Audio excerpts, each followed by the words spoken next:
পরিবারকে সচল রাখার ওই মেশিনটারে কালকে রাতে আমি কল দিয়া বলি, জান আজকে তো তোমাদের ওখানে চাঁদ রাত, কালকে ঈদ, তুমি কি জানো? আমার জানরা কি উত্তর দিছে জানেন? বলে আজকে চাঁদ রাত? কই জান, আমি তো জানি না। আমি বলি হ্যাঁ জান, আমি খবর দেখছি আজকে চাঁদ রাত, কালকে তোমাদের ঈদ।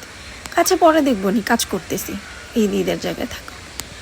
একটা পরিবারকে সচল রাখার জন্য ওই বিদেশে যখন একটা মানুষ দিনে 24 ঘন্টা খাটে, ভুলেই যায় সেটা তাদের ঈদ আজকে। আর ওই মানুষটারে আমরা একটা সময় কদর করতে ভুলে যাই টাকার নেশায়। আজকে ঈদ, কিন্তু আমাদের কিন্তু ঠিকই মনে আছে যে কালকে ওই সৌদি আরবে ঈদ, পরশু দিন আমাদের ঈদ। আর যে মানুষটা আমাদের ভালো রাখার জন্য কাজ করতেছে সেই মানুষটা জানেই না যে সেটা ওনার ঈদের দিন বা ওনার খুশির দিন। এখন বাংলাদেশ টাইম 9টা বাজে, 9টা না 9:30 বাজে গেছে, এখন মানুষটা কাজ করতেছে।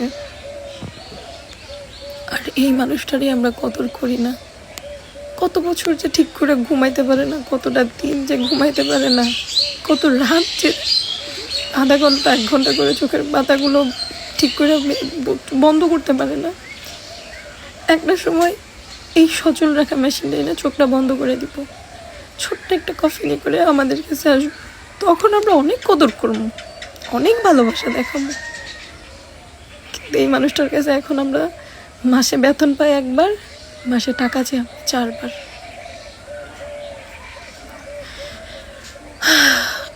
আল্লাহ সবারই ভালো রাখুক, সুস্থ রাখুক, দোয়া করি আল্লাহ আমার জানটা আল্লাহ অনেক ভালো রাখুক, সহি সালামত আমার কাছে ফিরে আসুক।